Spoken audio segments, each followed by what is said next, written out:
सुबह से कावेरी और उसके बेटे रमन के बीच कहासुनी हो रही थी। रमन अपनी जिद पर अड़ा हुआ था कि आप इस घर को मेरे नाम कर दीजिए। बस यही एक रट लगाए बैठा था, आगे कुछ सुनने के लिए तैयार नहीं था।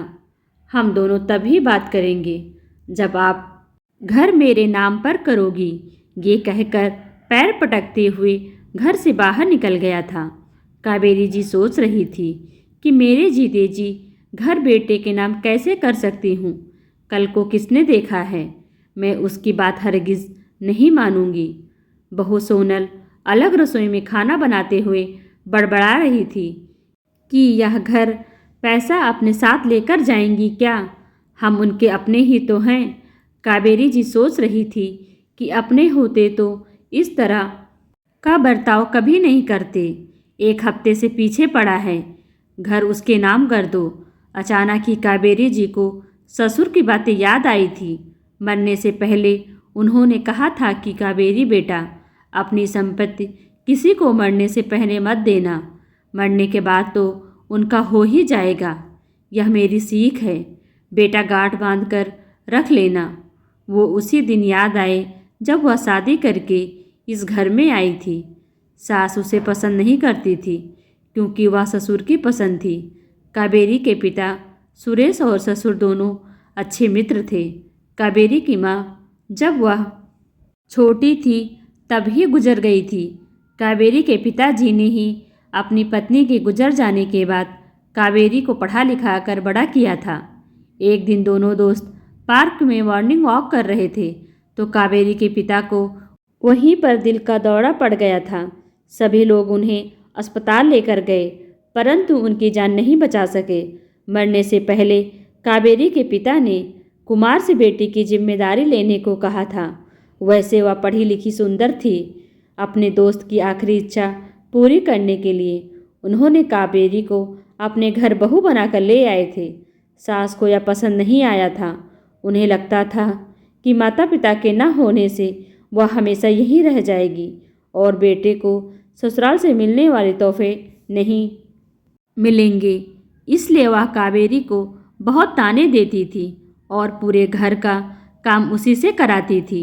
कुमार जी अपनी पत्नी के मुंह नहीं लगना चाहते थे पर कावेरी से कहते थे कि अन्याय के खिलाफ लड़ा कर बहू ऐसे ही चुप रहोगी तो तेरी साथ तुझे ऐसे ही सताएगी। कावेरी को लगता था कि माँ तो बचपन में ही गुजर गई थी, कम से कम सास में माँ को देख लूँगी। कुमार जी का बेटा मोहित बहुत अच्छा था। वह अपनी पत्नी को बहुत मानता था। ऐसे ही जिंदगी गुजर रही थी। एक दिन बच्चे के स्कूल से लौट रहे उनके खाने पीने का इंतजाम करके उनका होमवर्क कराना और उनकी पढ़ाई पर ध्यान देना आदि काम उसी दिन भी बच्चे रात को खाना खाकर सो गए थे।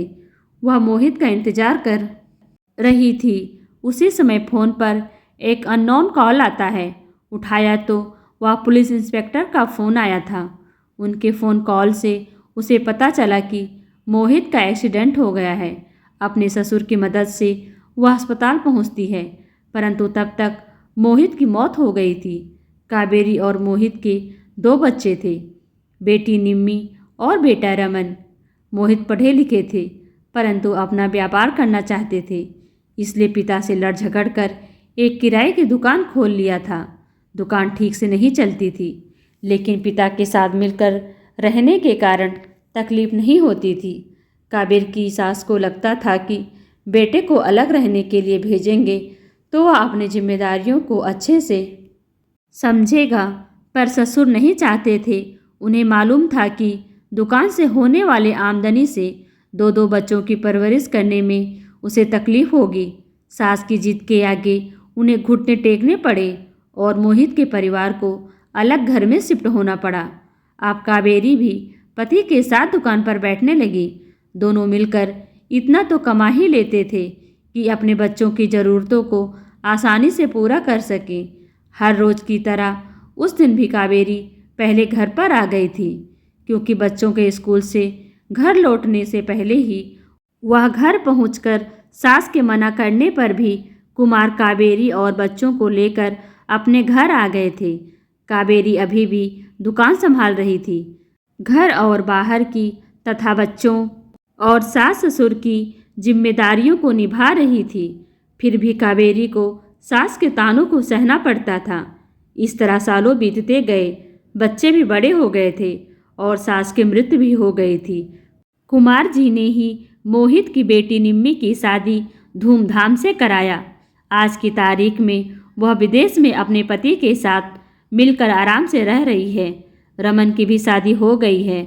वह एक बहुत बड़े मल्टीनेशनल कंपनी में बहुत अच्छे पोस्ट पर है और बहुत ही अच्छी पैकेज भी है। पत्नी भी पढ़ी लिखी थी, पर वह घर पर रहकर अपने बच्चों की देखभाल करती है। रमन ने अपने पैसों से एक विला खरीद लिया था। उसका दोस्त अपना घर बेच रहा था, तो उसे लगा माँ के नाम पर जो घर है उसे बेचकर खरीद लूँगा। माँ है कि इस बात पर राजी नहीं हो रही थी। कावेरी के ससुर ने उसे यह घर उसके नाम पर करते हुए कहा था कि बेटा, तुम नीचे के घर में रहना, ऊपर के 2 घर किराए पर हैं ना, उस किराए से तुम अपना गुजारा कर लेना।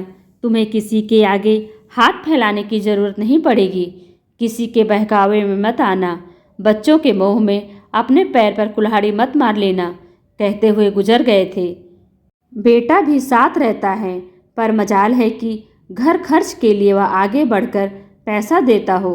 ऐसे में अगर घर उसके नाम कर दिया तो वह कैसे जिएगी। रात भर उसे नींद नहीं आई। अंत में उसने निर्णय लिया कि बेटा साथ में रहे या ना रहे, मैं अपना घर उसके नाम नहीं करूँगी। मेरे बाद ही उसका इस घर पर अधिकार होगा। मेरे जीते जी नहीं, अब अन्याय नहीं सहूँगी, सोच लिया। सुबह उसने बेटे बहू को बुलाया और अपना निर्णय सुना दिया। यह भी कहा कि तुम्हें मेरे साथ रहना है तो बिना झगड़ों के रहना है, अन्यथा अपने घर में रहने के लिए जा सकते हो, क्योंकि मैं ये घर तुम्हारे नाम नहीं कर सकती। मेरे मरने के बाद तुम्हारा है, आगे तुम सोच लो। दोस्तों, यह कहानी आपको कैसी लगी कमेंट कर हमें ज़रूर बताएं। वीडियो को लाइक कर चैनल को सब्सक्राइब करना बिल्कुल भी ना भूलें। Thanks for watching.